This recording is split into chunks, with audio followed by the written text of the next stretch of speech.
ลับไปกับฟ้าไปกับฝนจงมองหันหลังข้างก่อนนั้นฝากฝังความหาเคียงข้างเดี๋ยวนี้ได้หายไปอะไรห้องเหียหาจิตใจว่าฝากฝังหักกับน้องเพียงคนเดียวเหตุใดอายจึงมาสายน้องสาวเวลานั้นผ่านไปบอกวนคืนเหมือนดังเก่าน้องมีคำบอกไว้เมื่อเห็นอายพอกับเขาเหตุใดจึงบ่สนบอกหักแล้วลาจากต้องเศร้าโศกอีกครั้งเจ็บอีกครั้งเจ็บอีกครั้งเหตุใดจึงหลอกลวงให้ซ้ำซ้อนกันน้องอายอยู่เคียงกันแต่กายแต่หัวใจอยู่กับเขาเจ็บปวดใจเลือดทนสุดซ้ำเห็นเดินควงและล้างทนบ่ไหวต้องลาไปต้องลาไกลต้องลาไปลาแล้วบอกกลับคืนมา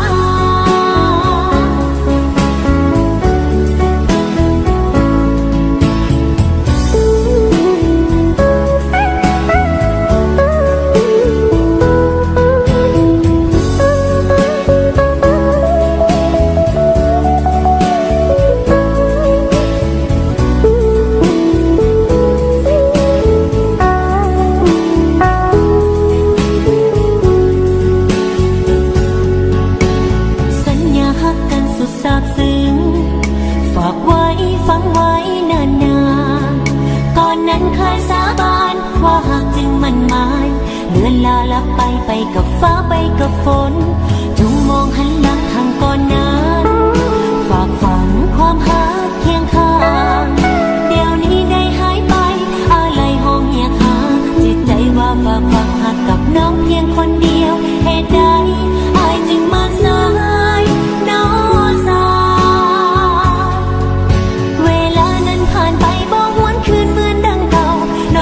ทนบ่ไหวเมื่อเห็นอายห่วงกับเขาเหตุใดจึงบ่สนบอกหักแล้วลาจากต้องเศร้าโศกอีกครั้งเจ็บอีกครั้งเจ็บอีกครั้งเหตุใดจึงหลอกลวงให้ซ้ำซ้อนกันน้องอายอยู่เคียงกันแต่กายแต่หัวใจอยู่กับเขาเจ็บปวดใจเลือดทนสุดซ้ำเห็นเดินควงและล้างทนบ่ไหวต้องลาไปต้องลาไกลต้องลาไปลาแล้วบอกกลับคืนมา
สิไปใส่นั้นบอกลากันก่อนเป็นห่วงเป็นใยเอาใจใส่ในทุกขั้นตอนโลกหลายใจนี้มาแทรกซ้อนในตอนที่เขายังจนข่าวถูกข่าวยากยังถือแน่นหนักสัญญาสาบานพอชีวิตได้ขึ้นมานั้นก็เริ่มเปลี่ยนพันเวียนวนเพื่อนนำสังคมใส่แต่อารมณ์อยู่เหนือเหตุผลอยากเลิกลาคนเก่าเหลือล้นอยากเอาคนใหม่มาอยู่นำยามจนหักที่ยามมีหลายใจสั้นบอกขอถามเจ้าช่วยตอบแต่บอกจะทำแต่กี่บนตัวเดี๋ยวนี้ลงตัวใดทุกอย่างสืบผู้ลิการกระทำบ่ซ้ำหนึ่งยอมเสียเปรียบจากที่เห็นได้อยู่บ่วอนขอจากคำนำแน่อยากให้อายนั้นมาแท้ดูแลกันคือแต่กี้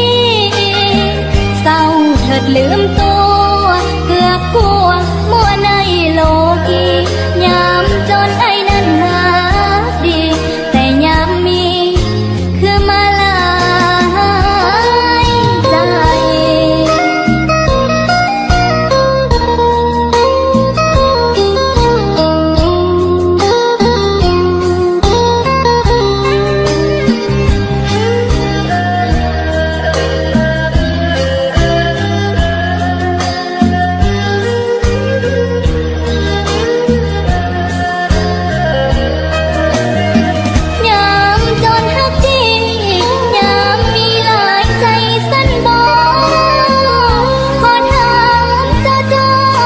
ยตอบแต่บ่จะคำแต่กี่บ่ตัวเดี๋ยวนี้ลงตัวได้ทุกอย่างสืบงูในการกระทำบ่ซ้ำนึกยอมเสียเปรียบจากที่เฮ็ดได้อยู่บ่วอนขอจากคำนำแน่อยากให้อายนั้นมาแท้ดูแลกันคือแต่กี้เศร้าเถิดลืมตัวเกือบกลัวมัวในโลกียามจนไอ้นั้นหาดีแต่ยามมีคือมาลายใจ เ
คนนั้นจะสมหวังหรือผิดหวังน้องหูดีว่าอายบ่เคยมีใจให้กันแต่ความฮักบ่อาจตื่นกันถึงอีกฝ่ายบ่ยินยอมถึงแม้นอายจะมองข้ามไปความจริงใจที่น้องนั้นให้มาน้องหักอายไปแล้วน้องบ่อาจดึงใจกลับคืนแต่จะฝืนหักอายต่อไปแบบนี้อายอยากจากน้องไปน้องบ่อยากเสียอายไปขอหักอายต่อไปทั้งที่ใจต้องเจ็บซ้ำหักอายคนเดียวง่ายไปถ้าขาดอายไปคงสิ้นใจขอให้อายจงเห็นใจผู้หญิงที่หักหมดใจคนนี้อยากให้อายนั้นหูนิสัยของผู้หญิงว่าหักให้แล้วหักจริงถึงแม้นเขาคนนั้นบ่สนแม้นได้ยินแต่เสียงก็ดีใจไปทั้งคืนหูทั้งหูว่าฝืนแต่ว่าใจของน้องยังคอย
ข้าวยา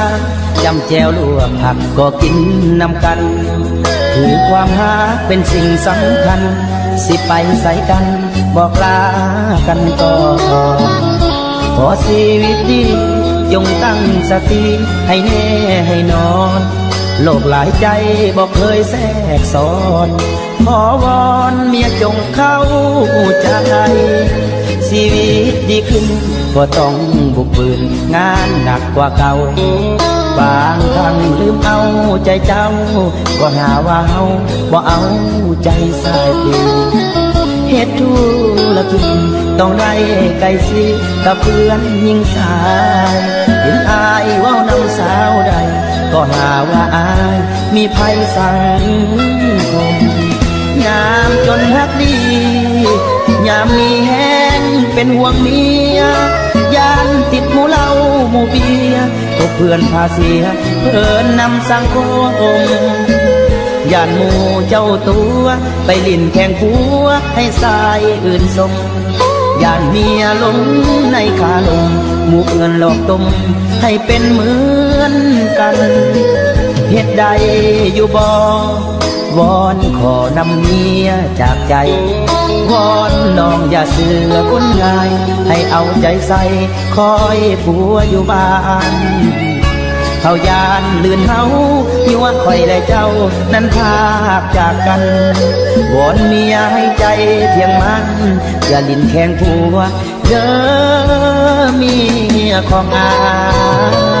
ย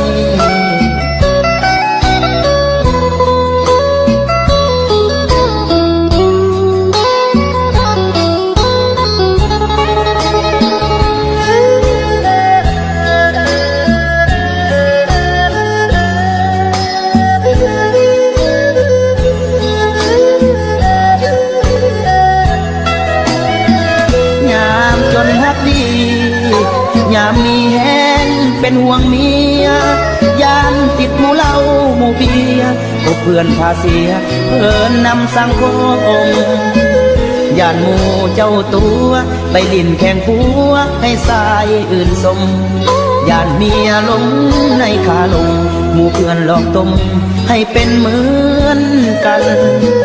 เหตุใดอยู่บ่วอนขอนำเมียจากใจวอนน้องอย่าเสือคนง่ายให้เอาใจใส่คอยผัวอยู่บ้านเขายานลื่นเฮายั่วคอยและเจ้านั้นพากจากกันวอนเมียให้ใจเที่ยงมันอย่าลิ้นแข็งผัวเด้อเมียของอาย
อย่าเพ้อเปลี่ยนใจไปก่อนโอ้น้องบางอ่อนยามนอนคิดฮอดเด้ออ้ายอยู่เวียงจันทน์ทุกวันฝันเห็นเสมอบ่เคยดอกว่าสิเพ้อเปลี่ยนใจลืมน้องกันดาคิดฮอดเอาเรืออยากเมื่อหาน้องแจ่มจันทร์เหตุงานทั้งวันจนอายบ่มีเวลาคอยถ่ายแดสิไปสู่ขอปีหน้าฮอดเดือนเมษาอายสิมาร่วมเล่นสงกรานต์น้องอยู่ทางบ้านป่านนี้สิเป็นจังได้หรือมีแฟนใหม่ลืมอายผู้ไปเฮ็ดงานค่าแห้งได้หน่อยสิคอยอดออมน้องขาดวาดหวังไว้วันแต่งงานสิจ้างดนตรีวงใหญ่ถ้าอายได้เด้ออย่าเพ้อลืมคำอายสั่งคิดฮอดนวลนางคิดฮอดทุกลมหายใจก้มกราบท่าหลวงขอพรคุ้มครองสามไว้ช่วยดลบันดาลหัวใจให้น้องถ่ายเด้อ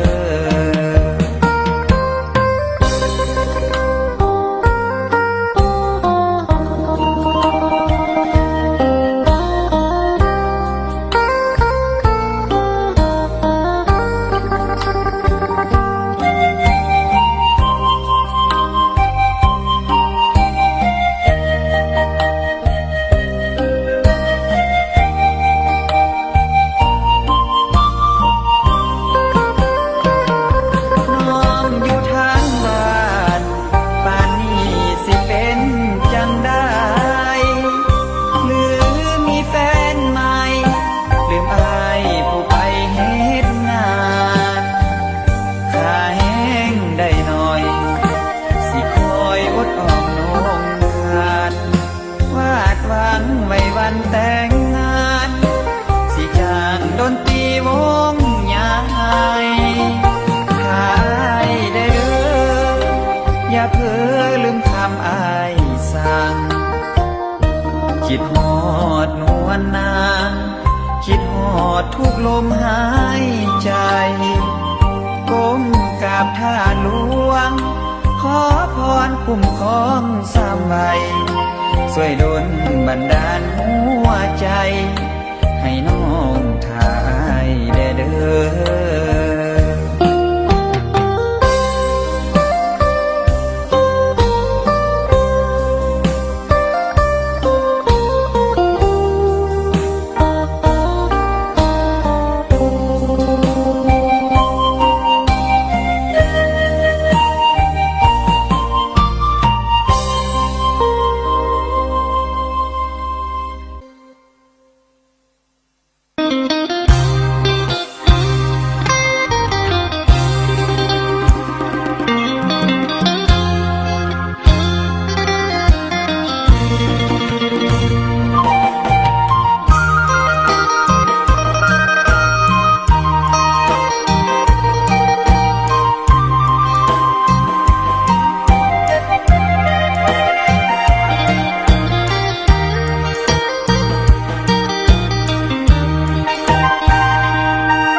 อะโล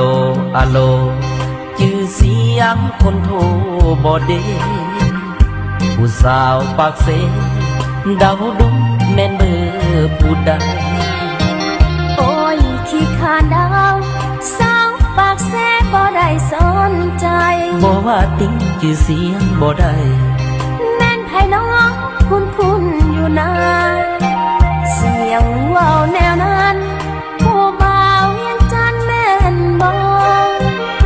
ก็แม่นละน้อง เสียงหล่อปานนี้พี่ว่าอย่าสู้เว้าลายจากน้อยหมดสิกัดขา เว้าแล้วติว่า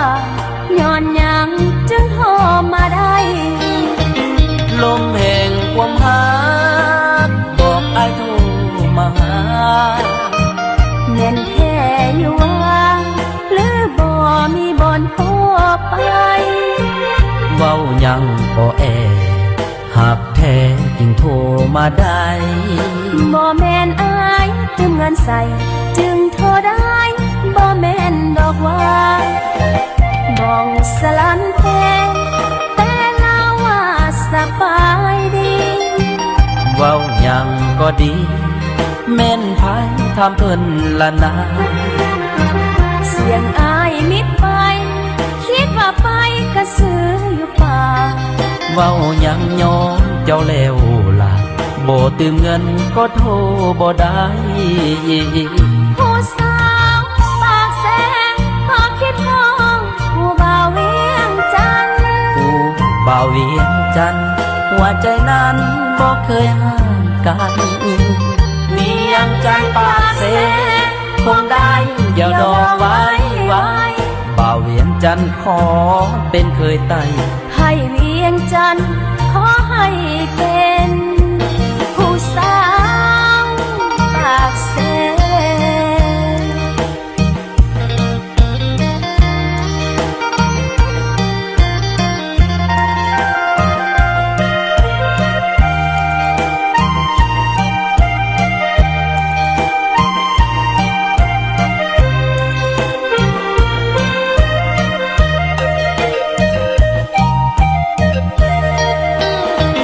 ลมแห่งความหั